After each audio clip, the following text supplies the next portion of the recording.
Allow me some time to record the session. Okay, আজকে class শেষে আমি আপনাদের হচ্ছে আরো একটা পিডিএফ ফাইল দিয়ে দিব সো দ্যাট আমরা যে টার্মটার উপরে স্টাডি করছি সেটা আমাদের জন্য ইজিয়ার হয়। আমরা যেটা নিয়ে পড়বো সেটা আপনাদের পেতে ম্যাটেরিয়ালসটা আজকে ক্লাস শেষে পেয়ে যাবেন ইনশাআল্লাহ। তো আজকে আমরা যে টপিকটা দিয়ে স্টার্ট করব which is call sinking fund. আমরা তো জানি যে আমাদের যে রেফারেন্স বইটা আছে এটার হচ্ছে জাস্ট স্ক্যান কপি আছে আমার কাছে, আমি স্ক্যান কপিটা ইউজ করে সাধারণত আমরা ক্লাস নিয়ে থাকি আমি যখন আপনাদের ম্যাটেরিয়ালস গুলো দিচ্ছি। তো আমরা আজকে যে টার্মটাতে যাব that is about the sinking fund. Sinking fund basically আমরা এটার কি বলে যে এটার হচ্ছে কি আমরা থিওরিটিক্যাল এক্সপ্লানেশনটাই বেশি বুঝবো এন্ড আমরা একটু স্টাডি করবো যে কিভাবে সিঙ্কিং ফান্ডটা ক্রিয়েট করা যাবে। সিঙ্কিং ফান্ড ক্রিয়েট করার জন্য আমাদের একটা ফর্মুলা থাকে, সেই ফর্মুলাটা হচ্ছে গিয়ে আমরা মনে রাখবো, মানে মেমোরাইজ করবো, যে যাতে আমাদের খুব ইজি হয় ইন ফিউচার আমাদের কখনো যদি সিঙ্কিং ফান্ড ক্রিয়েট করার প্রয়োজন হয় সেটা নিয়ে আমরা হচ্ছে গিয়ে আপনার আমরা ভবিষ্যতে যদি আমাদের বিজনেসে কোনো ক্ষেত্রে সিঙ্কিং ফান্ড লাগে তো সেক্ষেত্রে আমরা হচ্ছে কি এটা আহ, আমরা ইউজ করতে পারবো। তো চলুন যে সিঙ্কিং ফান্ড কি। সিঙ্কিং ফান্ড মিনস সাপোজ ধরেন কিভাবে বুঝে, ধরেন আপনি 10 লাখ টাকা মানে লোন নিলেন একটা ব্যাংক থেকে। 10 লাখ না, 10 crore টাকা আপনি লোন নিলেন। এখন 10 crore যদি লোন নিলেন এবং নিলেন এটা হচ্ছে গিয়ে ধরেন সাপোজ 5 ইয়ার্স এর জন্য। তো এখন এই 10 লাখ টাকা 5 ইয়ার্স এর লোন যেহেতু নিয়েছেন অবশ্যই এটার principal sum that means the due amount will be higher then 10 lakh, 10 crore। তো এখন 5 ইয়ার্স পর আমরা ধরে নিলাম যে এই টাকাটা 15 crore হয়ে গেল। এখন 5 বছর পর এই 15 কোটি টাকা আপনার যদি একবারে আপনি লোন শোধ করতে যান it would be really difficult for you to pay that loan in that time. But আপনি যদি এরকম করেন যে per year you have some savings, হ্যাঁ, আপনার যে প্রফিট হচ্ছে সেখান থেকে আপনার কিছু সেভিংস আছে। তো সেভিংস থেকে আপনি কি করলেন, আপনি আপনার যে লোনটা ছিল সেই লোনটা হচ্ছে গিয়ে আপনি এখানে হচ্ছে আপনি কি করলেন যাতে লোনটা রিপে করার জন্য আপনি একটা আলাদা করে একটা সেভিংস অ্যাকাউন্ট আপনি করলেন। এবং সেখানে আপনি যেটা করলেন যে আপনার কাছে আপনি একটা সেভিংস অ্যাকাউন্ট করলেন এবং আপনি ওখান দিয়ে আপনি যেটা করতে শুরু করলেন সেটা হচ্ছে গিয়ে যে আপনি ওটার মাধ্যমে আপনি আপনার প্রতি বছর বছর ধরে আপনার যেহেতু 15 কোটি টাকা আমি ধরে নিলাম যে সাপোজ আপনি আহ 2 কোটি টাকা করে প্রতি বছর সেভ করে রাখছেন। তো এই ক্ষেত্রে আপনার সুবিধাটা কি হবে, আপনি কিন্তু এরকম 2 কোটি 2 কোটি করে আপনি প্রতি বছর এই টাকাটা সেভ করে ফেলতে পারবেন। তো এই জিনিসটাকে আমরা বলছি হচ্ছে গিয়ে সিঙ্কিং ফান্ড। সিঙ্কিং ফান্ড জিনিসটা কি, যদি সিঙ্কিং ফান্ড নিয়ে আমি কথা বলতে চাই কি ব্যাপার এটা টেক্সটে লিখতে চাচ্ছি, আপনারা স্ক্রিনের উপর হাত দিলে আপনাদের যদি অ্যালাউ করেছে লেখা চলে আসবে। So, আজকে আমরা যেটা নিয়ে পড়ছি সেটা হচ্ছে সিঙ্কিং ফান্ড। আমরা সিঙ্কিং ফান্ড নিয়ে পড়ছি। সো সিঙ্কিং ফান্ড এই টার্মটা বলতে আমরা যেটা বুঝি যে এটা একটা ব্যাকআপ টাইপের ফান্ড, যে ফান্ডটা আমাদেরকে ভবিষ্যতে সিঙ্ক করা থেকে অর্থাৎ ডুবে যাওয়া থেকে তারা শেয়ার অপশন। আচ্ছা আচ্ছা, তো ধরেন আমি এরকম একটা ধরছি, একটা পুকুর ধরছি, তো এই যে পুকুরগুলো আপনারা যে ডট ডট দিয়েছেন এটাই, এখন এর মধ্যে আমি ডুবে যাচ্ছি। আমার লোনে, এটা একটা লোনের পুকুর, হ্যাঁ। তো এই লোনের পুকুরের মধ্যে আমি ডুবে যাচ্ছি। সিঙ্কিং ফান্ড যদি থাকে তাহলে যেটা হবে যে এই লোনের পুকুর থেকে আমাকে বের হতে সাহায্য করবে। তো এই যে যে ব্যাকআপ একটা ফান্ড আমাদের থাকে which help us to recovery from this kind of loan or this kind of big amount of, আমি যেটাকে বলবো যে যেটাকে আমি বলবো ডে, এই টাইপস এর এই টাইপের ইয়াগুলোকে আমরা বলে থাকি হচ্ছে কি আপনার সিঙ্কিং ফান্ড। তো সিঙ্কিং ফান্ডের যদি আমি ডেফিনেশনটা হচ্ছে গিয়ে লিখতে যাই, আমি আপনাদেরকে কেন এটা ক্লোজ করতে পারছেন, আপনারা কেন সবাই লেখাটা চলে আসতেছে তারা মানে এখন। তো আমি হচ্ছে সিঙ্গিং মানে ডেফিনেশনটা লিখে দিচ্ছি, তারপরে হচ্ছে কি আরেকটি কথা বলি। আচ্ছা লেখেন, আপনারা লেখেন। লেখেন sinking fund is a fund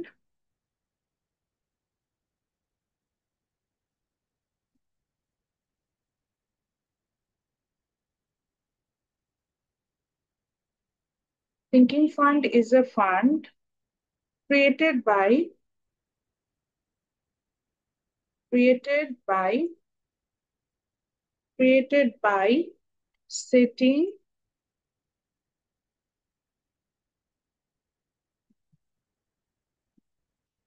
setting aside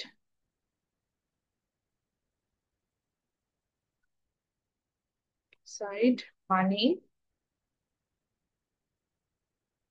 over time to repay a debt or replace a large future expense.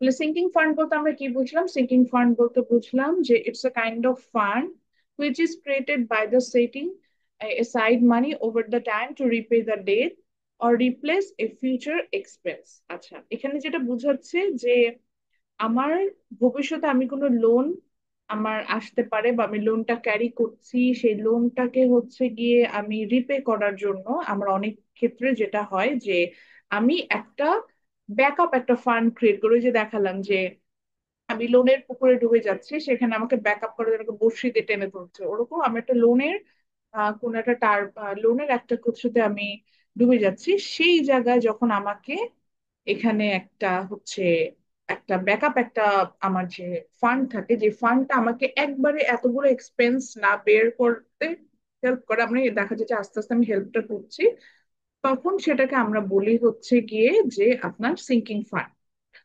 যেমন সিঙ্কিং ফান্ডটা আমরা সাধারণত লং টার্ম যে ফাইন্যান্সিয়াল যে অব্লিগেশন গুলো আমাদের থাকে, সাধারণত সেই সকল ক্ষেত্রে আমরা এই সিঙ্কিং ফান্ডটাকে ইউজ করে থাকি। সো সিঙ্কিং ফান্ডটা যেমন এক্সাম্পল বললাম যে ধরেন আমি একটা 10 কোটি টাকার লোন নিয়েছি, এখন 10 কোটি টাকা 5 বছর মেয়াদের লোন নিয়েছি, আমরা কম্পাউন্ড ইন্টারেস্ট অলরেডি জানি, একবারে বসে দিলেই দেখবেন যে এখানে হয়তো 8% ইন্টারেস্ট রেটে নিলেও আমার প্রায় হচ্ছে আপনার 13 কোটি টাকার মতো ইন্টারেস্ট সহ আমার রিপে করতে হবে। তো 13 কোটি টাকা 5 বছর পরে যদি আমি একবারে দিতে যাই, it would be really difficult for us. But এই যে 10 কোটি টাকা আমি লোন নিলাম, এই টাকাটা কিন্তু আমরা ইনভেস্ট করবো এবং সেখান থেকে দেখা যাবে যে আমার কিন্তু প্রফিট হবে। তো ওই প্রফিট থেকে যদি আমি ধীরে ধীরে ধরেন প্রতি বছর 2 কোটি করে টাকা বা 2.5 কোটি করে টাকা সরিয়ে রাখছি, তো 5 বছর পরে দেখা যাবে 2.5 কোটি করে টাকা সরিয়ে রাখলে আমার প্রায় ওখানে প্রায় হচ্ছে 14.5 লাখ, 12.5 লাখ, 12.5 কোটি টাকা চলে আসে। তো আমার যে লোন ছিল উইথ ইন্টারেস্ট, আমি কিন্তু সেটা পে করার মতো টাকা আমার চলে আসলো। তো এইভাবে সাধারণত আমরা সিঙ্কিং ফান্ডটা ক্রিয়েট করি এবং লোনটা আমরা ওখানে হচ্ছে রিপে করে থাকি। আচ্ছা, এখন চলে যাই, what is the purpose of a sinking fund, এটা একটু টাইটেল দেন। What is the purpose of sinking? আচ্ছা, আমার কথা শুনতে পাচ্ছেন তো সবাই? প্রবলেম হচ্ছে না তো? কেউ কথা বলছেন না তো? এই কারণে আমি জাস্ট আস্ক করলাম। Is it okay? Yes ma'am. আচ্ছা, এখন লেখেন আমরা সিঙ্কিং ফান্ড কেন ইউজ করছি বা কি কারণে লার্ন করছি সেটা তো অবশ্যই। So what is the purpose of sinking fund? Title দেন, purpose of a sinking fund. PURPOSE, purpose of a sinking fund, SINKING, sinking fund. আচ্ছা, প্রথমে লেখেন to reduce the risk of default on debt, অর্থাৎ আমরা যে loan গুলো নিচ্ছি, loan গুলো যাতে সহজে রিপে করতে পারি সেইটার জন্য আমরা কিন্তু সিঙ্কিং ফান্ড গুলো ইউজ করে থাকি। Two reduce the risk of defaulter, যে আমি বললাম যে ডিফল্ট করা, অর্থাৎ আমরা লোনটা রিপে করতে পারছি না, এরকম একটা সিচুয়েশন থেকে বাঁচার জন্য আমরা সাধারণত আমাদের এই সিঙ্কিং ফান্ডটা ইউজ করে থাকি। So reduce the risk of default on debt, এটা একটা রিজন হতে পারে। সেকেন্ড আমরা যেটা বলি,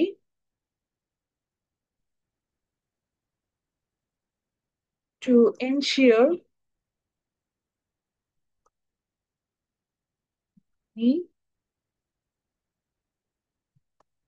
is available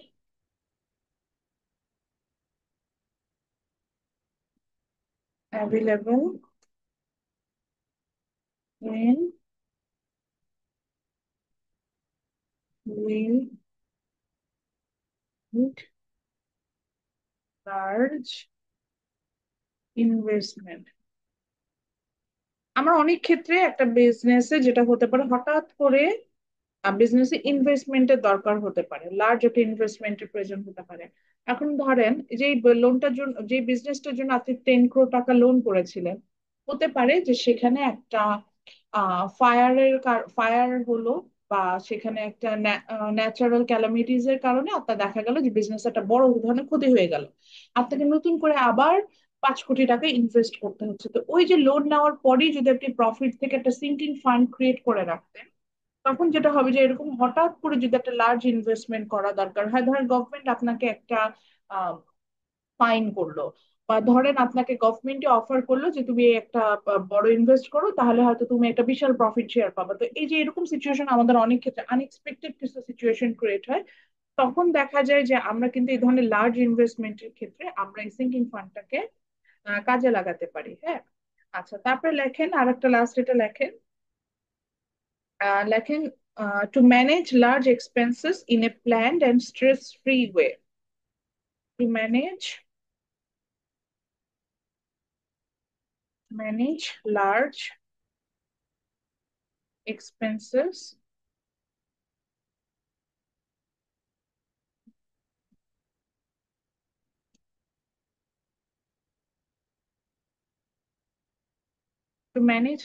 expenses in a planned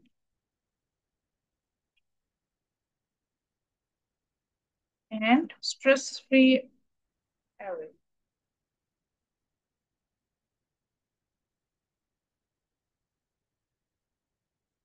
so আপনার ইনভেস্টমেন্টে যদি আপনার ব্যাকআপ টাকা পয়সা থাকে, তখন সেক্ষেত্রে আমাদের যেটা হেল্প হবে যে আমার যে আমি যে লোনটা করছি, এই লোনটা আমি যখন দেখছি যে আমি একটা ইনভেস্টমেন্টের জন্য আমার টাকা আছে, বা আমার লোন রিপে করার জন্য আমার টাকা ব্যাকআপ রাখা আছে, তখন না আমরা এই ধরনের কনফিডেন্স ফিল করি, এবং দেখা যায় যে সেই ক্ষেত্রে আমাদের কিন্তু আপনার লোনটা মানে আমরা যে কোনো ইনভেস্টমেন্টে খুব কামলি একটা ইনভেস্টমেন্টে যেতে পারবো। যে সেই ক্ষেত্রে কিন্তু যদি ঠান্ডা মাথায় আপনি বিজনেস এর কথা চিন্তা করেন, এবং ঠান্ডা মাথায় আপনি যদি বিজনেস এর কথা চিন্তা করেন, তখন দেখা যায় যে সেই বিজনেসে কিন্তু গ্রো করার আমাদের পসিবিলিটিটা বেড়ে যায়। এখন কথা হচ্ছে গিয়ে ম্যাডাম, সবই বুঝলাম, কিন্তু সিঙ্কিং ফান্ডটা অ্যাকচুয়ালি আমরা কোথায় ইউজ করে থাকি? সাধারণত সিঙ্কিং ফান্ড আমাদের মতো ছোট ফার্ম গুলো ইউজ করেন, আমরা যে ধরনের ফার্ম চিন্তা করে থাকি।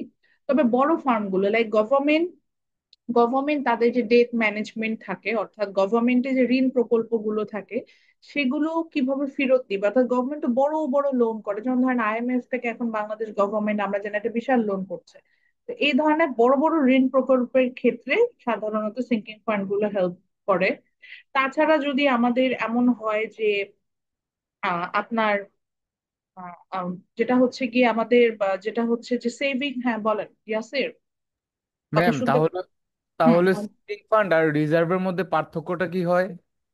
আচ্ছা, ও কোশ্চেনের অ্যান্সার দিই, আগে একটু বুঝাই নিই। মানে এটার ইউজেসটা বুঝি, তারপরে বলছি রিজার্ভ আর সিঙ্কিং ফান্ডের মধ্যে ডিফারেন্সটা কি। তারপরে ধরেন যদি গভর্নমেন্ট, যেমন আমি বলছি যে গভর্নমেন্ট যে বড় বড় যে ডেট গুলো নিচ্ছে, সেগুলো হচ্ছে গিয়ে আপনার রিপে করার জন্য সিঙ্কিং ফান্ড মেক করে রাখে। তারপরে ধরেন গভর্নমেন্টের যে মেগা প্রজেক্ট গুলো থাকে, এটা কিন্তু ফিউচারে ইনভেস্টমেন্ট থাকে, যেমন ধরেন রূপপুর পারমাণবিক যে নিউক্লিয়ার প্ল্যান্ট হচ্ছে বাংলাদেশ। এখন এই নিউক্লিয়ার প্ল্যান্ট একবার তৈরি করলে হলো না, এটা ফিউচারে কন্টিনিউ করতে হবে, সেই পরিমাণ অ্যামাউন্ট আমাদের হাতে থাকতে হবে। তো এই ধরনের বড় বড় কনস্ট্রাকশন প্রজেক্ট, যেটা যেখানে আমার লার্জ অ্যামাউন্টের ক্যাপিটাল ইনভেস্টমেন্ট দরকার হতে পারে এটাকে কন্টিনিউ করার জন্য, এটার জন্য একটা সিঙ্কিং ফান্ড ব্যাকআপ তৈরি করা থাকে। এছাড়া বড় বড় যে ইন্ডাস্ট্রি গুলো আছে, তাদের যে কর্পোরেট লোন থাকে, কর্পোরেট লোন গুলোকে রিপে করার জন্য, কর্পোরেট লোন বলতে আমরা বড় লোন বুঝি, ওই যে ধরেন শুনি না যে 1,000 কোটি টাকা লোন নিয়েছে, যে এরকম বড় ধরনের লোন গুলো সাধারণত রিপে করার জন্য, যেহেতু এগুলার অ্যামাউন্ট অনেক বেশি, একবারে এটাকে পে করা আমাদের পক্ষে সম্ভব হয় না। তো এই ধরনের লোন গুলোকে রিপে করার জন্য তখন আমরা কিন্তু সিঙ্কিং ফান্ডটাকে ইউজ করে থাকি। আচ্ছা, ইয়াসির একটা খুব সুন্দর প্রশ্ন করেছে, what's the difference between then sinking fund and reserve.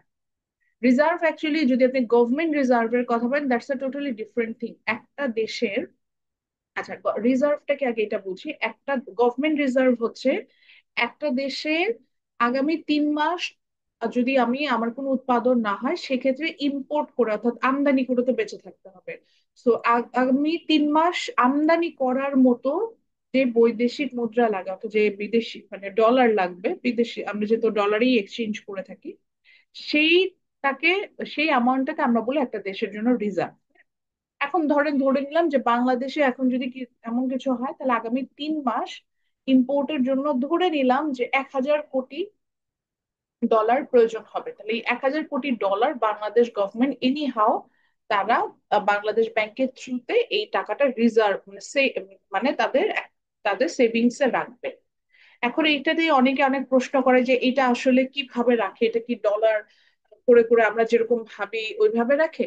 আমি এটার সম্পর্কে এত ডিটেল জানি না যেটা কি কি ফর্মে রাখে, তবে government most of the cases bond বা স্টক আকারে রাখে। বন্ড মানে বন্ড তো বুঝতেই পারছেন, হ্যাঁ।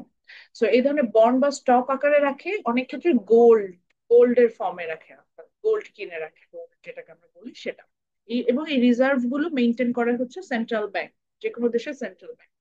আর আমরা সাধারণত পার্সোনাল রিজার্ভ বলতে যেটা বুঝি বা যে কোনো ইন্ডাস্ট্রি, সেটা আমরা আমাদের সেভিংস বলি।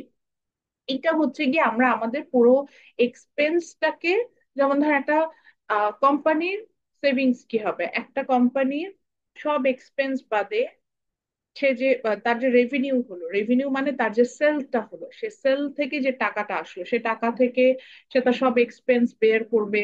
এবং তার এই সব এক্সপেন্স মানে কস্টটা বেয়ার করার পরে যদি অতিরিক্ত টাকা থাকে সেটা হচ্ছে তার প্রফিট।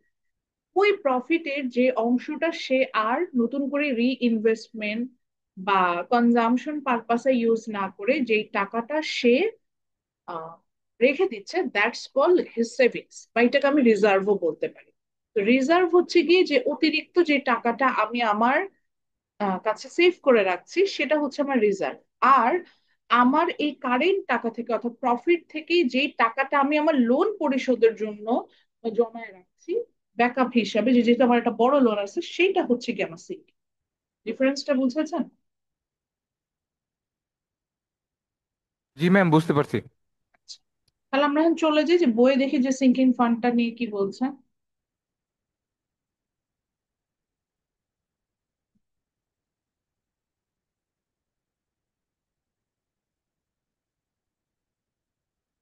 আমি না অনেকদিন পরে এটা করেছি তো, হোয়াইট বোর্ড দিয়ে কাজ করি না তো, একদমই বুঝতে পারছি না কিভাবে এটা কাজে হচ্ছে। আগে খুব ইজিয়ার ফর্মে নিয়ে আসা যেত।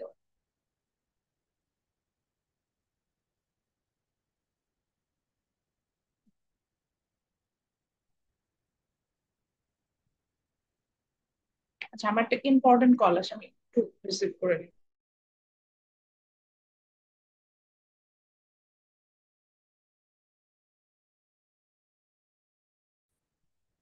আচ্ছা, তারপরে যেটা ছিল যে সিঙ্কিং ফান্ডটা সাধারণত আমরা যেটা বলছিলাম যে ফিউচারে আমরা যদি বড় কোনো মেগা প্রজেক্ট গুলো যেটা ছিল যে সেটার ইনভেস্টমেন্টের ক্ষেত্রে আমরা সাধারণত সিঙ্কিং ফান্ডটা ইউজ করে থাকছিলাম। কারণ রেকর্ডিংটা কি অন হয়েছে? রেকর্ডিং অন হয়েছে? জি ম্যাম, হয়েছে। আচ্ছা, জি ম্যাম। সিঙ্কিং ফান্ড বের করার এখন ফর্মুলাটা জি দেখি, এই মিস, যে রেকর্ডিং অন হয়েছে। ওকে, থ্যাংক ইউ। আচ্ছা, সিঙ্কিং ফান্ড বের করার আমরা এখন ফর্মুলাটা দেখি। সিঙ্কিং ফান্ড বের করার ফর্মুলাটা হচ্ছে এটা। আমরা আমাদের যে আমি যে রেফারেন্সটা দিব এখানে দেখবেন যে সিঙ্কিং ফান্ড বলে আলাদা একটা পেজই আছে, পেজ নাম্বারটা আমি এখানে দেখতে পাচ্ছি না। সিঙ্কিং আমাদের যে রেফারেন্স বইটা দেবো সেটা 381 নাম্বার পেজে পাবেন, আর নাম্বার সেকশনটাই হচ্ছে সিঙ্কিং ফান্ড। সো ফর্মুলাটা হচ্ছে আমাদের এটা, A equal to P into 1 + r⁴ divided by R. হ্যাঁ। আচ্ছা, সিঙ্কিং ফান্ডের এখানে আসলে বিষয়টা কি? সিঙ্কিং ফান্ডের ক্ষেত্রে আমাকে বুঝতে হবে যে আমি যে টাকাটা লোন করছি এই টাকাটা কত টাকা হচ্ছে গিয়ে অ্যাকুমুলেট একটা অ্যামাউন্ট হতে পারে। ওই যে বললাম যে ডিউ একটা অ্যামাউন্ট আমার কত হতে পারে। তো যদি ডিউ অ্যামাউন্টটা আমি জানতে পারি সেই ক্ষেত্রে আমার হচ্ছে গিয়ে সিঙ্কিং ফান্ড, অর্থাৎ আমি পার ইয়ার নাকি পার মান্থ, নাকি আমি হচ্ছে গিয়ে একটা 3 মান্থ পর পর আমি নিজে হিসেব করে কিন্তু একটা সুন্দরভাবে একটা সিঙ্কিং ফান্ডের অ্যামাউন্টটা বের করে দিতে পারবো। তো সিঙ্কিং ফান্ডের এই ক্ষেত্রে আমরা যদি ডিউ অ্যামাউন্টটা বের করতে চাই, সেক্ষেত্রে আমরা এই ফর্মুলাটি ইউজ করে থাকি। সেই ক্ষেত্রে হচ্ছে কি পিটা যেটা আমাকে বলছে সেটাকে আমরা বলে হচ্ছে পিরিয়ডিক পেমেন্ট। পিরিয়ডিক পেমেন্ট মানে হচ্ছে ওই যে প্রত্যেকটা ইনস্টলমেন্টে আমাকে যে পেমেন্টটা করতে হবে সেটা। এখানে হচ্ছে অবশ্যই আর হচ্ছে the rate of interest, N হচ্ছে আমাদের টাইম যেটাকে বুঝাচ্ছি আমরা, সেটা আমরা এখানে এক্সপ্রেস করছি। যেমন আমরা একটা ম্যাথস দেখি। তো এই ম্যাথে আমাদেরকে বললো, যেমন দেখেন এক্সাম্পল 22, আমরা একটা ম্যাথসই করব। তো বলছে এ ম্যান borrowed 3 লাখ টাকা and agrees to interest rate quarterly at an annual rate of 8%, অর্থাৎ 8% অ্যানুয়াল ইন্টারেস্ট রেটে সে 3 লাখ টাকা লোন নিয়েছে। At the same time, he set up a sinking fund in order to repay the loan at the end of 5 years. 5 বছরের মধ্যে সে লোনটা repay করতে চাচ্ছে, তো সে সাথে সাথে একটা সিঙ্কিং ফান্ডও সেট আপ করছে। তো ধরলাম if the sinking fund earns interest rate at the end of 6% compounded semi-annually, find out the size of each semi-annual sinking fund deposit. আচ্ছা, কি বলছে, বলছে যে যে সিঙ্কিং ফান্ডটা ক্রিয়েট করছে সে সিঙ্কিং ফান্ডের ইন্টারেস্ট রেটটা যদি 6% কম্পাউন্ডেড সেমি অ্যানুয়ালি মানে বছরে দুইটা ইনস্টলমেন্ট দিতে হবে, ইনস্টলমেন্ট পিরিয়ড হবে 2। আচ্ছা, find out the size of each semi annual sinking fund deposit. তাহলে প্রত্যেকটা যে সেমি অ্যানুয়াল, অর্থাৎ 6 মাস পর পর যে আমি সিঙ্কিং ফান্ডে কিছু টাকা ডিপোজিট করব, সেটার অ্যামাউন্টটা আমার কতটুকু হবে সেটা আমরা হচ্ছে কি বের করার চেষ্টা করছি। আচ্ছা, তাহলে আমরা যদি একটু খেয়াল করে দেখি, তাহলে আমরা লোন নিয়েছিলাম হচ্ছে গিয়ে 3 লাখ টাকা। এবং আমাদের এখানে যেটা ছিল, আমরা তো একটা ফর্মুলাই শিখলাম, A is equal to P as a something, তো আমাদের অ্যানুয়াল অ্যামাউন্টটা বের করার চেষ্টা করব। তাহলে এই সিঙ্কিং ফান্ডের জন্য আমাদের এই যে পিরিয়ডিক যে অ্যামাউন্ট যেটা হচ্ছে পি, আমার এই অ্যামাউন্টটা এখানে বের করে, সরি, আমাদের যে ডিউ অ্যামাউন্ট পার ইনস্টলমেন্টে, হ্যাঁ, অ্যাকুমুলেটেড যে সিঙ্কিং ফান্ডের জন্য আমরা বের করবো সেটা বের করতে হবে। তো সেই ক্ষেত্রে দেখেন এখানে মিস আমার, হ্যাঁ বলেন। মিস পিরিয়ডিক পেমেন্ট মানে কি? পিরিয়ডিক পেমেন্ট মানে পার ইনস্টলমেন্টে আমরা যে পেমেন্টটা করে থাকি সেটাকে আমরা বলছি পিরিয়ডিক পেমেন্ট। পার ইনস্টলমেন্টে যে পেমেন্টটা করে থাকি সেইটা হচ্ছে আমরা পিরিয়ডিক পেমেন্ট করছি।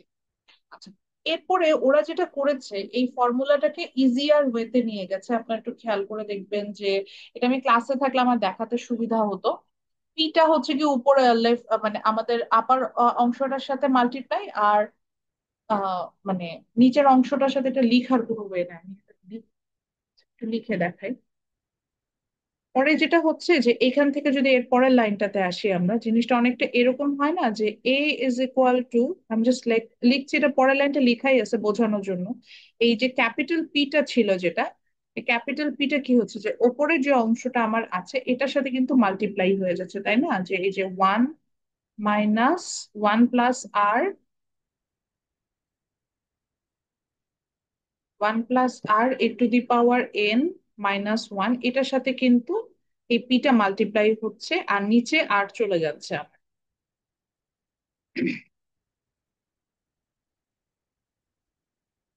নিচে আর চলে যাচ্ছে। তো পরবর্তীতে আমি যদি জাস্ট হচ্ছে এখান থেকে ফর এক্সাম্পল শুধু পিটা বের করতে চাই, তাহলে সেক্ষেত্রে আমি কি লিখবো, যে তখন এটা এরকম হবে অনেকটা দেখতে, যে A R is equal to this amount, A R is equal to P into 1 - এই যে এই লাইনটা যেটা লিখলাম 1 + r⁴ সেখান থেকে যদি শুধু আমি পি বের করতে চাই, তাহলে পি বাকি অ্যামাউন্ট গুলো কি হবে, এ আর এর নিচে চলে আসবে, যেটাই হলো এ আর ইন্টু 1 + r⁴ তো এখান থেকে আমার যদি আমার মনে হয় যে পার ইনস্টলমেন্টে যে পিরিয়ডিক অ্যামাউন্ট যেটা পিরিয়ডিক পেমেন্ট যেটা সেটাও আমি বের করতে চাচ্ছি, সেক্ষেত্রে আমি কিন্তু পিটাও এখান মানে এখান থেকে ঘুরিয়ে পিটাও এখান থেকে বের করে নিতে পারি, এটা বলতে চাচ্ছিলাম।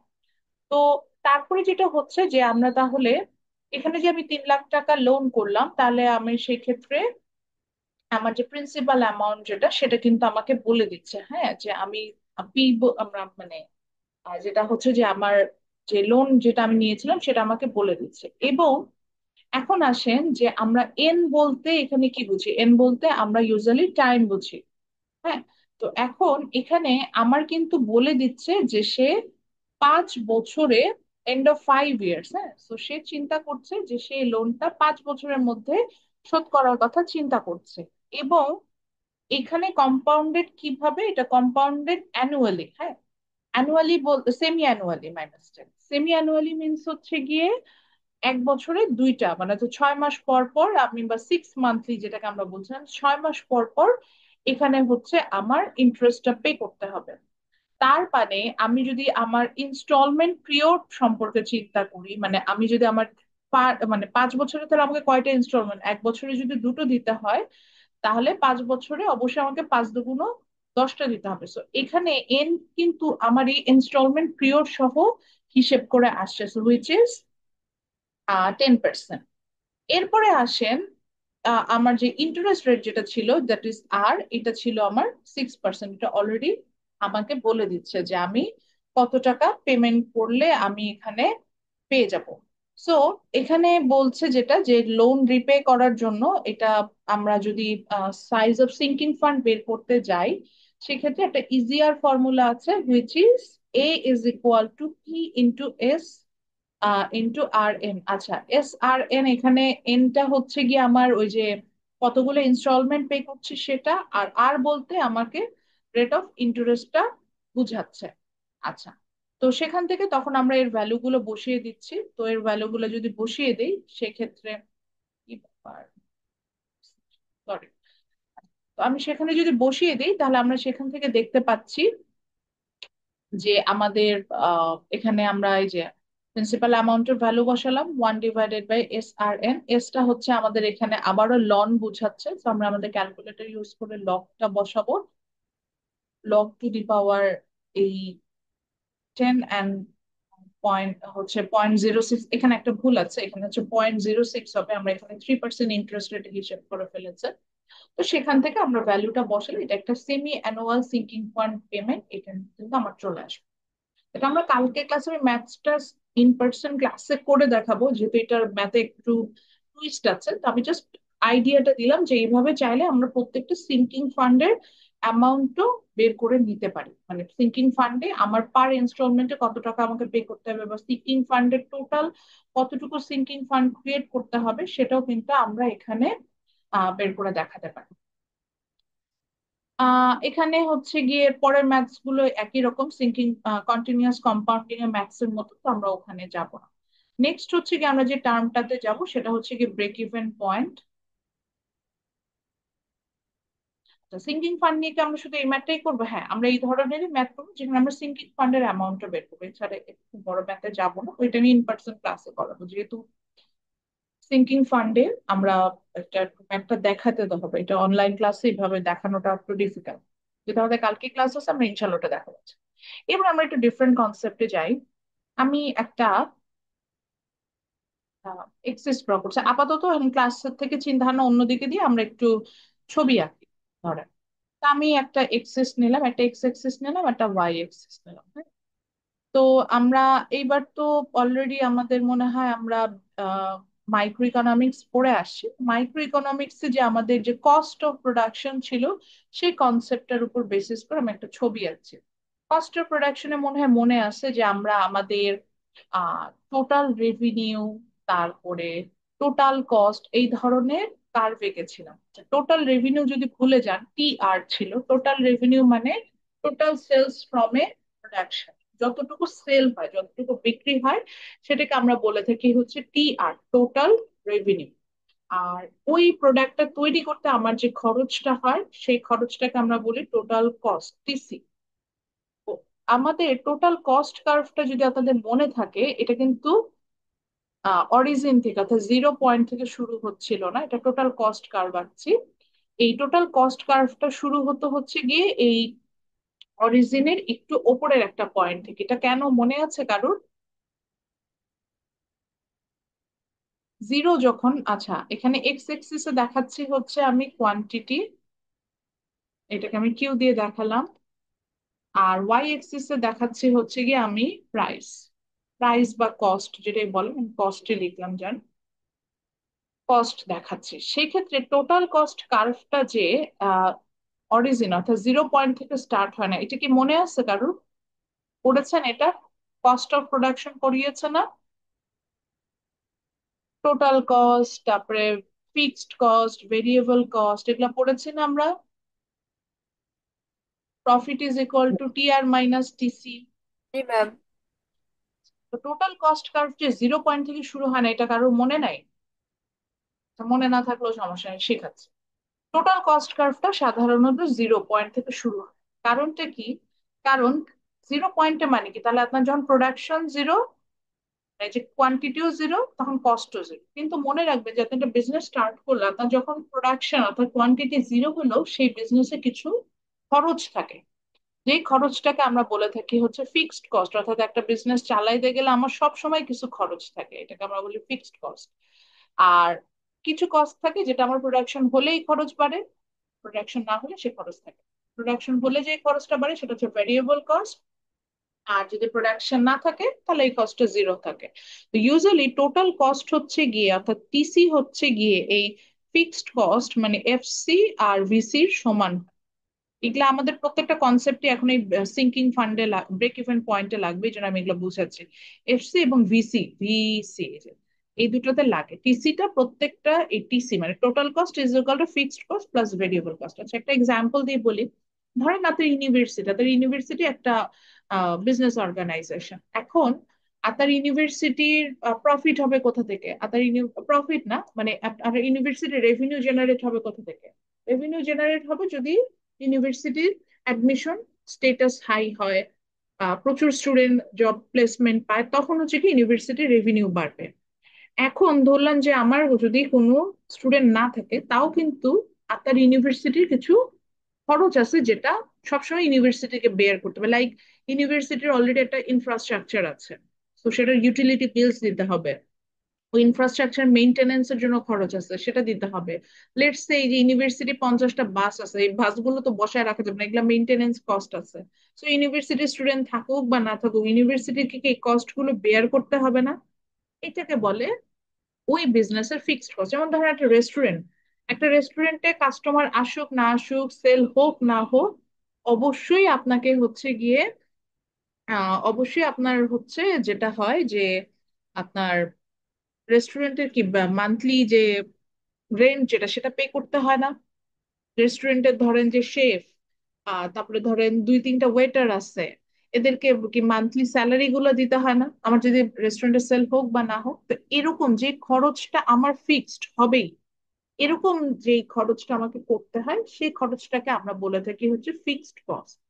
তো ব্রেক ইভেন পয়েন্টের কনসেপ্টে আমাদের এটা কাজে লাগবে, এই জন্য আমি এটা বলছিলাম। এখন আসেন, একটা বিজনেসের টোটাল কস্টটা ডিপেন্ড করে হচ্ছে ওটার ওর ফিক্সড কস্ট এবং ভেরিয়েবল কস্ট, এই দুটোকে যোগ করলে। যেমন যে রেস্টুরেন্টের কথাটা বলছিলাম, ধরেন কেএফসি ধরলাম। এখন কেএফসি তে সেল হোক বা না হোক, কেএফসির যে রেস্টুরেন্ট ভাড়াটা দিতে হচ্ছে, এটা কেএফসি হচ্ছে ফিক্সড কস্ট। কিন্তু ধরেন কেএফসি তে এখন প্রচুর সেল হচ্ছে, প্রচুর সেল হলে কি হবে? কেএফসি তে কিন্তু আমরা কেএফসি তখন কি করতে হবে, ধরেন প্রচুর ওয়েটার বাড়াইতে হবে, যেহেতু আপনার কাস্টমার বেশি আসছে, তাদেরকে মেনটেনেন্স করার জন্য আমার ওয়েটার লাগবে। তারপরে ধরেন কাস্টমার যেহেতু আসে, আমার মেনটেন করার জন্য ওয়েটার বাড়াতে হবে, বা আমার প্রচুর চিকেন কিনতে হবে যে সেল করার জন্য। তো এই যে এই খরচগুলো কি আমার সেল হইলে এগুলোর সাথে বাড়বে, আদারওয়াইজ কিন্তু বাড়বে না। তো এরকম কিছু খরচ থাকে প্রত্যেকটা বিজনেসে। আমার যদি প্রোডাকশন হয় তাহলে খরচ বাড়বে, প্রোডাকশন না হলে খরচ বাড়ে না। So this kind of costs are called variable cost, which varies over the quantity.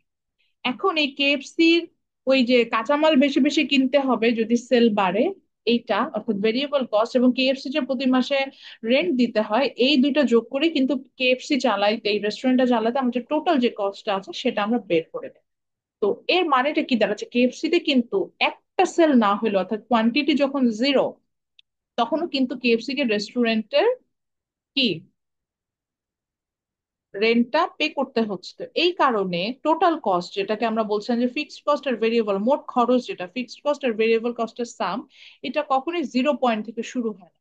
এটা 0 পয়েন্ট থেকে শুরু হয় না, কারণ ওর তো ওই খরচটা করতেই হচ্ছে, ওর একটা ফিক্সড কস্ট সব সময় থাকে। এরপরে আসেন, তাহলে আমরা মোটামুটি টোটাল কস্ট সম্পর্কে হয়তো একটু হলেও বুঝেছি। এবার আসেন টোটাল রেভিনিউ, অর্থাৎ আমার যে সেল, আমি আবার বলছি এটা কিন্তু প্রফিট না, টোটাল রেভিনিউটা দেখতে কেমন। টোটাল রেভিনিউ একটা আপওয়ার্ড স্লোপিং কার্ভ, আমরা এখানেই আঁকবো, এখানে আমি একটা পিঙ্ক কালারের কার্ভ দেখছি। মজার বিষয় হচ্ছে টোটাল রেভিনিউটা আবার অরিজিন থেকে স্টার্ট হচ্ছে। আমি এখন যে কার্ভটা আঁকলাম, দিস ইজ আওয়ার টিআর, মানে টোটাল যে সেল যেটা, সেটা বোঝার জন্য যে কার্ভ সেটা। এই টিআর আপনি দেখবেন যে আমার টিআরে আমরা যেটা দেখতে পাই সেটা হলো যে এইটা, আমি দেখতে পাচ্ছি এটা অরিজিন থেকে স্টার্ট হয়েছে, অর্থাৎ একদম 0 পয়েন্ট থেকে স্টার্ট হয়েছে। তো দেখা যাচ্ছে কেন, কারণ ধরেন কোয়ান্টিটি বাড়লে টোটাল সেল বাড়বে, এটা একটা আপওয়ার্ড স্লোপিং কার্ভ, কোয়ান্টিটি কমলে টোটাল সেল কমে যাবে, এই স্বাভাবিক, এরকমই হয়। তো খেয়াল করে দেখেন একটা পয়েন্টে, আচ্ছা আর একটা কনসেপ্ট একটু মাথায় নিয়ে আসে, আমি জানি আপনারা সব ভুলে গেছেন, প্রফিট কি। প্রফিট মানে যেটা আমরা লাভ বলি, লাভ কি বলি, যে আমরা যদি রেভিনিউ থেকে অর্থাৎ টিআর থেকে যে সেল হচ্ছে, ওখান থেকে যদি আমি আমার খরচটা মাইনাস করি তাহলে হচ্ছে আমরা প্রফিট। এই হচ্ছে মোটামুটি কনসেপ্ট। তো এখন দেখেন এই যে এইখানে যদি আমি আসি, এখানে আমরা দেখতে পাচ্ছি একটা জায়গায় টিআর আর টিসিটা পাস করে গেছে। তো এর আগে কয়েকটা পয়েন্ট যদি আমরা একটু ইন্ডিকেট করি, লাইক আমরা এর আগে যে পয়েন্ট গুলো আছে এখান থেকে একটা নিলাম, ধরেন আমি এখানে একটা পয়েন্ট, ধরেন এখানে কোয়ান্টিটি হচ্ছে ধরলাম 10। 10 কোয়ান্টিটিতে আমি কি দেখতে পাচ্ছি দেখি তো, দেখতে পাচ্ছি যে 10 কোয়ান্টিটিতে আমার টোটাল রেভিনিউ হচ্ছে এতটুকু, কিন্তু টোটাল কস্ট কি বেশি না, এখানে খরচ বেশি না?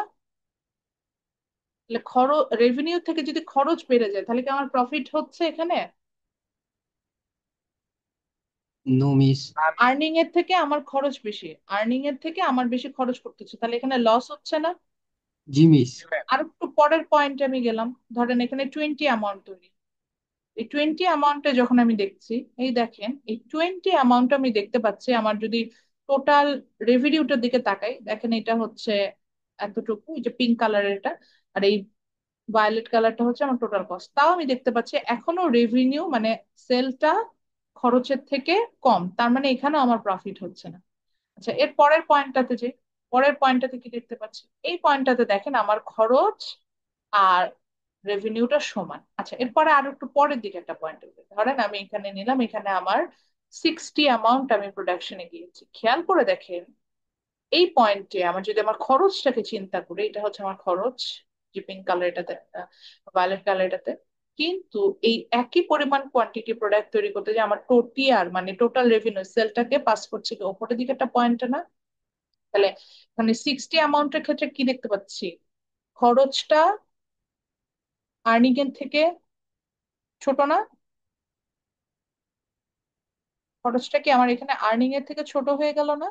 সো সরি সরি, কি করলাম, খরচটা আর্নিং এর থেকে ছোট হলো না? তো মেইনলি আমি এখানে যেটা বলতে চাচ্ছিলাম সেটা হচ্ছে গিয়ে এই যে যেই পয়েন্ট অর্থাৎ 20 অ্যামাউন্ট যেটা আমি বলছিলাম, এই পয়েন্টটাতে, এই পয়েন্টটাতে যে পয়েন্টটাতে আমার টোটাল রেভিনিউ আর টোটাল কস্ট পরস্পরকে পাস করে যাচ্ছে, এর আগের জায়গাগুলো খেয়াল করে দেখেন, এখানে সবসময় আমাদের লস হচ্ছে।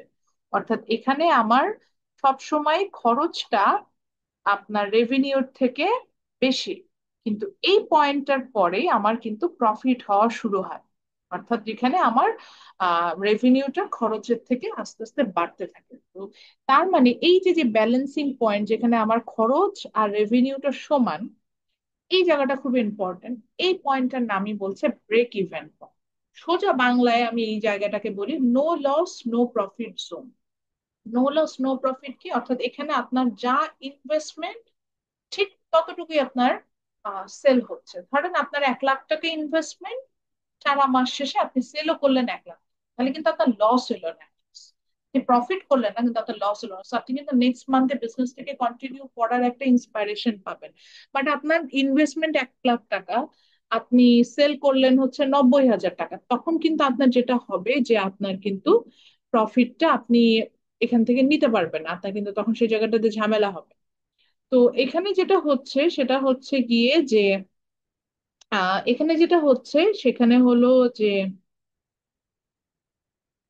এখানে যেটা হচ্ছে যে আমরা আমাদের এই ব্রেক ইভেন পয়েন্টটা আমাদের রিচ করা খুব ইম্পর্টেন্ট। যে কোনো বিজনেসে দেখবেন যে বিজনেস যারা করে তাদের সাথে যদি কথা বলে তারা দেখবেন যে তারা এটাই কিন্তু বলে যে আমি ব্রেক ইভেনে পৌঁছেছি বা ব্রেক ইভেন এখনো পৌঁছাই নাই। তো আজকের ক্লাসে আমরা এই ইন্টারেস্টিং জিনিসটাই শিখবো যে আমরা এখনই আমাদের একটা ফিউচার বিজনেসের জন্য ক্যালকুলেশন করতে পারবো যে এটার কতটুকু অ্যামাউন্ট আমি প্রোডাক্ট তৈরি করলে ওটা ব্রেক ইভেনে পৌঁছাবো, অর্থাৎ নো লস নো প্রফিট জোনে আমি পৌঁছাবো। এর থেকে বেশি তৈরি করতে পারলেই আমার তখন কি হবে, প্রফিট হবে। আর এর থেকে কম তৈরি করলে আমার লস হবে। তো আমি এই যে ছোট্ট একটা বেসিক ছবি এঁকেছিলাম টিআরটিসি, এই পাশে কোয়ান্টিটি এই পাশে কস্ট দিয়ে এই ছবিটা হচ্ছে সবাই ইন দা মিন টাইম একটু অ্যাটেন্ডেন্সটা নিই, তারপরে হচ্ছে আবার আসবো, ব্যাক করে আসবো টপিকটাতে।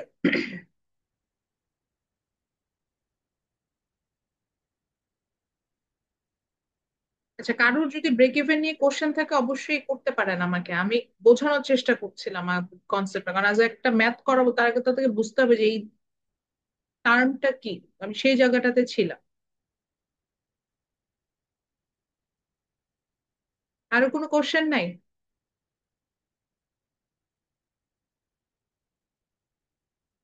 কারোর কোনো প্রশ্ন নাই? এই তো।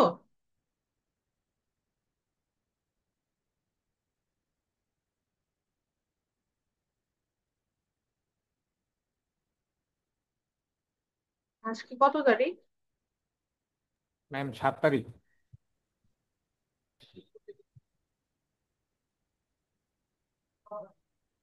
ম্যাম আমার একটা কোশ্চেন আছে। জি বলেন। ম্যাম কোশ্চেনটা হলো কোনো কোম্পানি কি কোনো প্রোডাক্ট লঞ্চ করার আগে এই বিএপি ক্যালকুলেট করে? হুম, লঞ্চ করার আগে ক্যালকুলেট করতে পারবেন। মজার বিষয় এটা, ক্যালকুলেট করতে পারবেন। ওই অনুযায়ী যদি আপনি প্রোডাকশন করেন আপনার হচ্ছে গিয়ে ইয়া হয়ে যাবে, এটাকে কি বলে, আপনি মানে লস অ্যাভয়েড করতে পারবেন, ব্রেক ইভেনে পৌঁছায় যেতে পারবেন। এই জন্যই তো এটা শিখাচ্ছে। শহীদুল ইসলাম শহীদ, রিফাত, মাসুম, অর্ঘ্য সাহা। আমি কিন্তু অ্যাটেন্ডেন্স নিচ্ছি। আর যাদের মাইক্রোফোনে problem, in the meantime ইয়া করবেন, হ্যান্ড রেজ করবেন, তাহলেও হবে। Arghya Saha, Rajbiul Hasan, present ma'am. Sushomoy Pal, Sushomoy Pal, Omar Faruk, Omar Faruk, Durjoy Mallick, yes ma'am. Siam, Hasibur Rahman Siam, Siam absent, Mohammad Jihadul Islam, Shakil Ahmed Riyad, Shakil Ahmed Riyad. Ma'am CM কিন্তু ক্লাসে আছে। ম্যাম আমার অ্যাটেন্ডেন্স দিতে পারিনি ম্যাম। ঘুমাই গেছিল না ম্যাম নেট কনসালটেশন। প্রবলেম ছিল। আচ্ছা, জিহাদুল ইসলাম আছে, ওকে ঠিক আছে। জিহাদুল ইসলাম, শাকিল আহমেদ রিয়াদ। আলবা আপনার মাইক্রোফোনটা একটু মিউট করেন। আমাদের নেট প্রবলেম। শাকিল ক্লাসে আছে, ওর maybe microphone problem.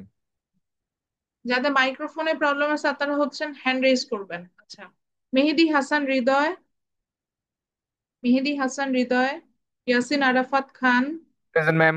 Nishat Tasnim Alma, Shahid Saidul Islam Ahad, yes ma'am. Tasnim Shashi, Yes, ma'am. Snigdha, Present, miss. Rupkotha, Present, ma'am. Tuli Saha, yes ma'am. Arpa, Present, ma'am. লিয়াকে পেয়েছি, তিনাকে পেয়েছি, রাদিফা, Present, ma'am.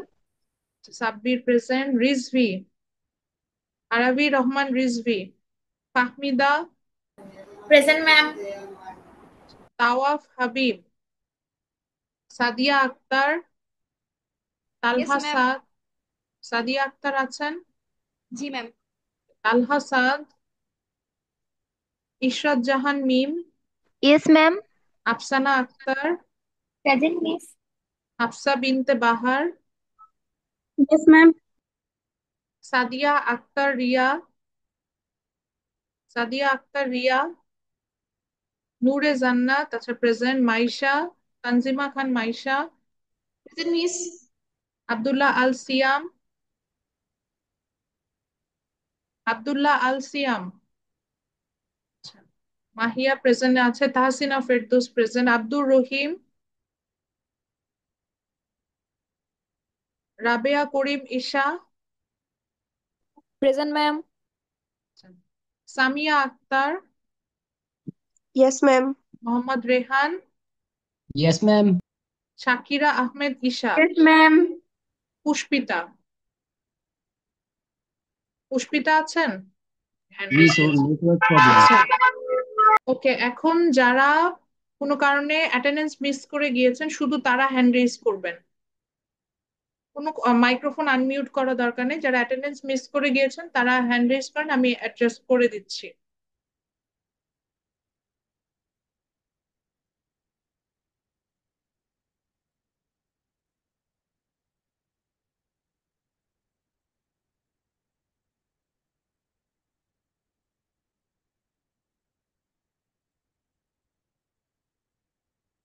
আচ্ছা, শাকিল আহমেদ, আপনার আইডিটা কত? শাকিল আহমেদ রিয়াদ, আচ্ছা, পেয়েছে। মেহেদি হাসান হৃদয় অ্যাবসেন্ট। ম্যাম আমারটাকে দিয়েছেন ম্যাম? হ্যাঁ, দিয়েছি।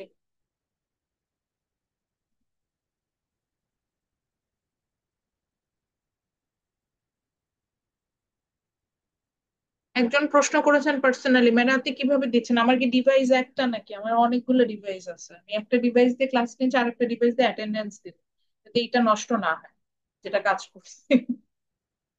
আচ্ছা, সো চলে যাই আমরা হচ্ছে ব্রেক ইভেন পয়েন্টে ছিলাম। আচ্ছা, ইয়াসির খুব সুন্দর আর একটা প্রশ্ন করেছে যে ম্যাডাম ব্রেক ইভেন পয়েন্টটা দিকে আমি আমার ফিউচার বিজনেস এর জন্য এই নো লস নো প্রফিট জোনটা বের করতে পারবো কিনা। এক্স্যাক্টলি, আপনি চাইলে আপনার ফিউচার বিজনেস এর জন্য নো লস নো প্রফিট জোনটা বের করতে পারবেন। অ্যাটেন্ডেন্স নিয়ে নিয়েছে বলে খুশিতে প্লিজ ক্লাস থেকে সবাই চলে যান না, একটু বুঝে যান ব্রেক ইভেনটা। আমি কালকের ক্লাসটা যাতে ফার্স্ট আগাইতে পারি এই কারণেই কিন্তু করাই দিচ্ছি, কারণ আমি আহ কি বলা যায়, আমরা দুইটা দুইটা ক্লাস আমার শেষ হয়ে গেছে, মানে নষ্ট হয়ে গেছে, এই ক্লাসগুলো মেকআপ দিতে হবে। আর নেক্সট উইকে সিটি দিব আমি, তো আপনাদের সিটির জন্য পড়াশোনা পড়া শেষ করতে হবে, তো ক্লাসটা একটু ফাস্ট যেতে হবে এখন আমাদের কয়েকটা দিন। কালকেও হয়তো আমি কালকে ক্লাস নেওয়ার পরে ডিপেন্ড করবে যে আমি কালকে একটা এক্সট্রা ক্লাস নিব। তো এই জন্য হচ্ছে কি আপনারা একটু কনসেন্ট্রেশন। তো যেটা ছিল সেটা হচ্ছে গিয়ে যে আমরা চাইলে নো লস নো প্রফিট জোনটা বের করে নিতে পারি, যেটা আমরা গ্রাফিক্যালি কনসেপ্টটা দেখি। এখন আমরা প্রেজেন্ট লাইফে একটা এক্সাম্পল দেখি। তো ওই যে আমি বললাম যে আমার একটা বিজনেস আছে, এখন যদি সেই বিজনেসে আমার 1 লাখ টাকা ইনভেস্টমেন্ট হয় এবং আমি এমন পরিমাণ প্রোডাক্টিভ তৈরি করলাম যেটা আমি ক্যালকুলেশন করে বের করলাম, সেখান থেকে ঠিক 1 লাখ টাকা পরিমাণই আমার সেল হলো, মানে আমার টাকাটা বিক্রি করার পরে আসলো, তাহলে কিন্তু আমি বিজনেসটা কন্টিনিউ করতে পারবো। অ্যাটলিস্ট আমি লস করছি না।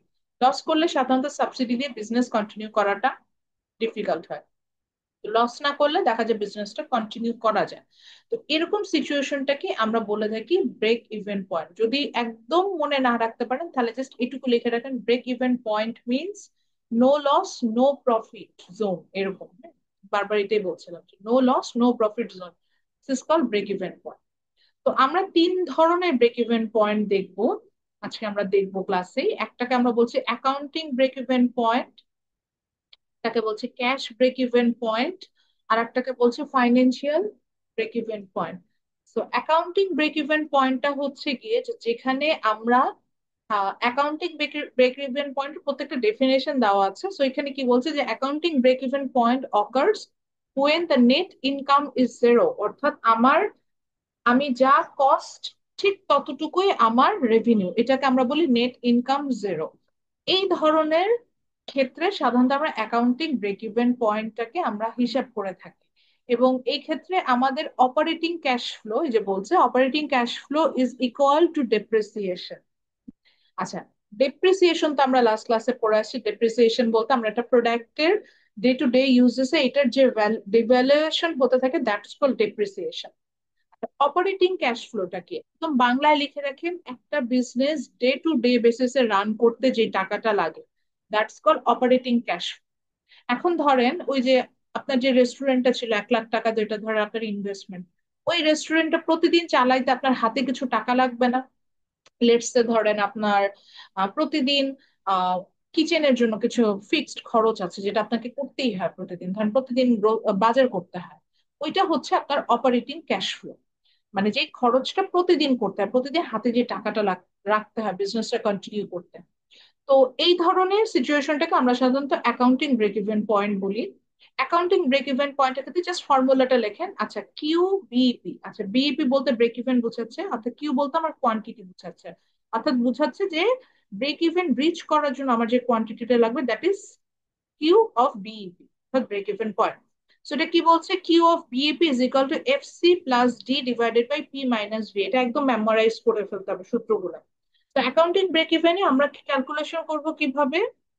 এই ক্ষেত্রে আমরা কোয়ান্টিটি বের করার জন্য আমরা ফিক্সড কস্টের সাথে ডেপ্রিসিয়েশনটাকে যোগ করব, আর এটা ডিভাইডেড বাই যাবে হচ্ছে per unit price divided by variable cost. একটু আগে আমরা ফিক্সড কস্ট আর ভেরিয়েবল কস্ট দুটার কনসেপ্ট নিয়ে আসছিলাম। ফিক্সড কস্ট কি ছিল, যে একটা একটু লেখেন, ভুলে যাবেন সবাই, লেখেন ফিক্সড কস্টের ডেফিনেশনটা লেখেন, লেখেন the cost which does not vary over the quantity. The cost which does not vary over the quantity. The cost which does not vary over the quantity is called fixed cost. The cost which does not vary over the quantity is called fixed cost. The cost which does not vary over the quantity is called fixed cost. আচ্ছা, যে কস্টটা কোয়ান্টিটির সাথে vary করে না, পরিবর্তন হয় না, সেটাকে আমরা ফিক্সড কস্ট বলছি। ফিক্সড কস্টের ব্র্যাকেটে এফসি লিখে রাখেন, যে ইনিশিয়াল দিয়ে আমরা এটার নাম এফসি দিয়ে আসছি।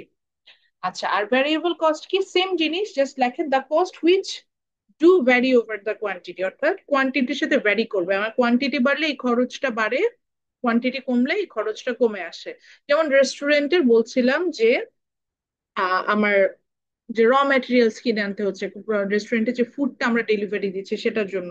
তো আমার যত বেশি সেল হবে আমার তত বেশি ফুড ডেলিভারি হবে, যত কম সেল হবে তত ফুড ডেলিভারি আমার কমে আসবে, এরকম হবে।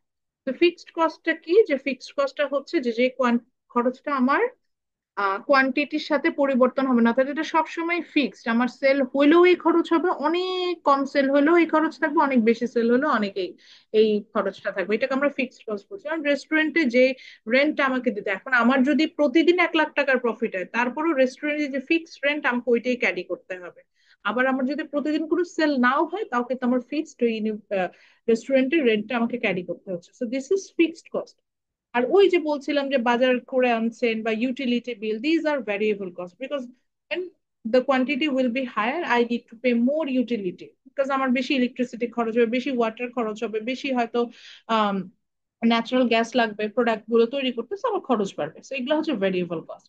তো অ্যাকাউন্টিং ব্রেক ইভেন হচ্ছে কি, যে যখন আমার নেট ইনকাম জিরো, মানে অর্থাৎ আমি আমার যা ইনভেস্টমেন্ট ঠিক ততটুকুই আর্নিং আসছে, অপারেটিং ক্যাশ ফ্লোটা জিরো হচ্ছে, যেখানে অপারেটিং ক্যাশ ফ্লোটা যে ডেপ্রিসিয়েশনের সমান হচ্ছে যে জায়গাটাতে, সেই জায়গাটাতে আমরা বলছি হচ্ছে this is our accounting break even point. So এটার ফর্মুলাটা হচ্ছে FC plus D divided by P minus V. P minus V, এটা 3 ধরনের ব্রেক ইভেন করবো, 3টাতেই আমার এটা থাকবে, শুধু ওপরের অংশটা চেঞ্জ হবে। আচ্ছা, এরপরে হচ্ছে গিয়ে আমরা আসি ক্যাশ ব্রেক ইভেন পয়েন্ট। আর একটা ব্রেক ইভেন থাকে যেটার নাম হচ্ছে ক্যাশ ব্রেক ইভেন পয়েন্ট। এখানে বলছি যে this kind of break even point means, cash মানেই বুঝবেন যে আপনার হাতে ক্যাশ নেই, অর্থাৎ অপারেটিং ক্যাশ ফ্লো জিরো। এই ধরনের ব্রেক ইভেনটাকে আমরা বলছি হচ্ছে ক্যাশ ব্রেক ইভেন পয়েন্ট। এই ক্ষেত্রে যেহেতু অপারেটিং ক্যাশ ফ্লোটাকে আমরা জিরো হিসেবে ধরে নিচ্ছি, সো এখানে আমরা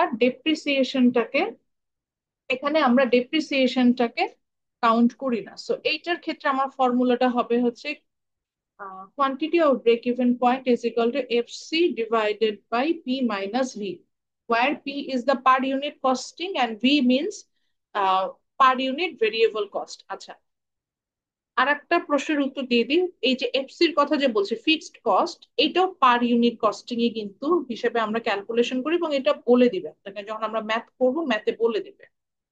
আচ্ছা, লাস্ট হচ্ছে কি ফাইন্যান্সিয়াল ব্রেক ইভেন পয়েন্ট। অবশ্যই ফর্মুলা গুলো লিখে নিবেন। ফাইন্যান্সিয়াল ব্রেক ইভেনটা কি বলছে? বলছে যে financial break even occurs when NPV, আচ্ছা এনপিভি কি?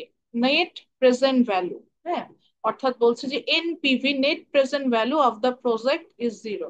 অর্থাৎ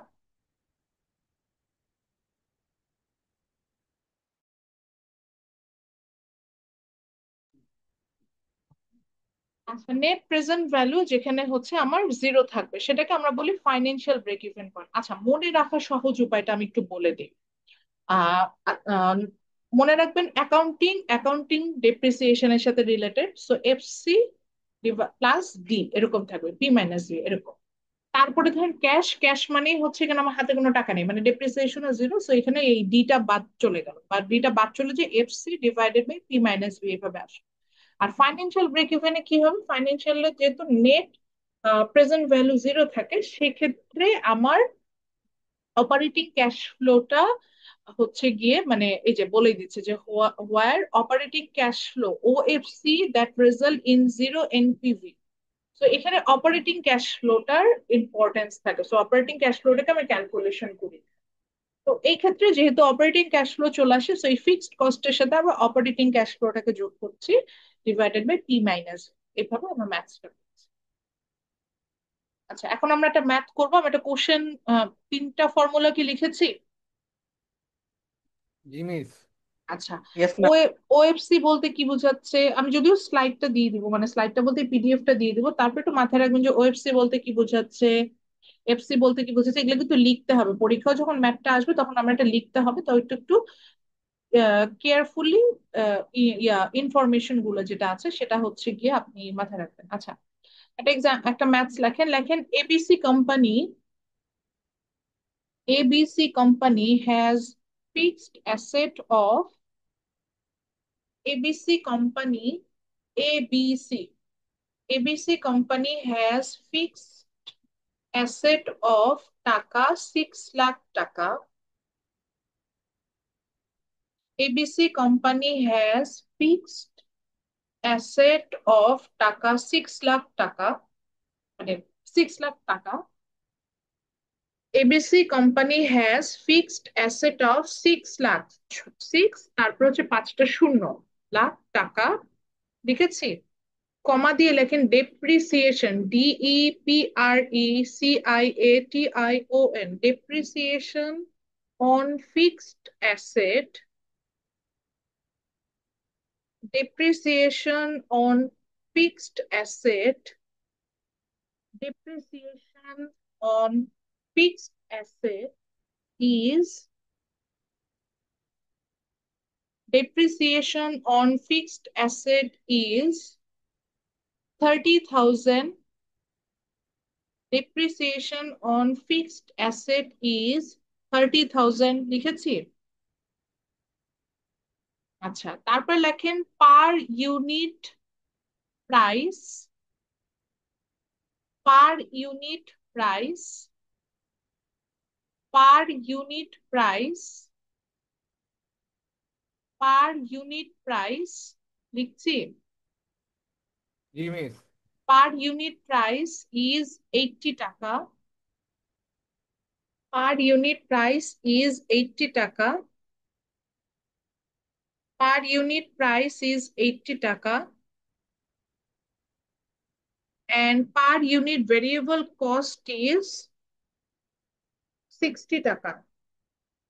সরি 60 বেশি হয়ে যায়, পার ইউনিট ভেরিয়েবল কস্ট লেখেন 45 টাকা। আচ্ছা পার ইউনিট প্রাইস ইজ কত বলছে? 80 টাকা, 80 বলেছি না?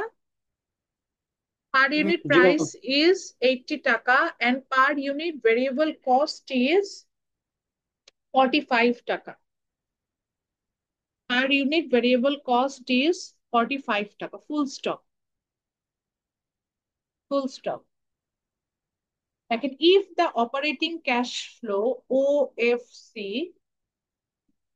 OCF, sorry, if the operating cash flow OCF, if the operating cash flow OCF, if the operating cash flow OCF is 50,000 টাকা,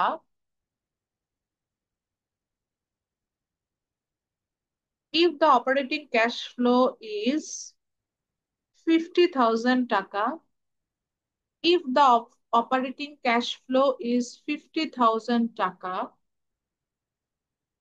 then find out, then find out, then find out how many units, then find out how many units, then find out, লিখছি, then find out how many units are need to be sold, then find out how many units are need to be sold, then find out how many units are need to be sold, then find out how many units are need to be sold to reach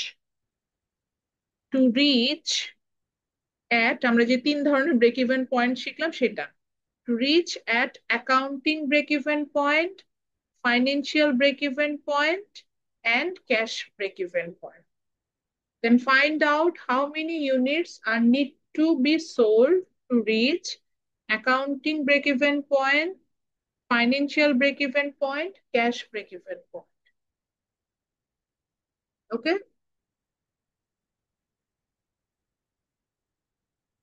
আমি যাকে বলবো উনি কোশ্চেনটা আরেকবার repeat করবেন। সামিয়া আক্তার ক্লাসে আছে? সামিয়া ক্লাসে আছেন? জি মিস। কোশ্চেনটা একটু বলেন তো কি লিখলেন, সবাই একটু বিলান। মিস ফুল ফুল পড়বো? হ্যাঁ ফুলটাই পড়বেন, শুরু থেকে পড়েন। আচ্ছা। ABC company has fixed asset of 6 lakh taka. Depreciation on fixed asset is 30,000 per unit. Price is 80 taka. Hmm Per unit variable cost is 45 taka. Hmm If the operating cash flow is 50,000 taka, then find out how many units are need to be sold to reach at accounting, financial, and cash cash break-even break even, point. Exactly, thank you Samia. তো আমরা তাহলে কোশ্চেনটা বুঝলাম।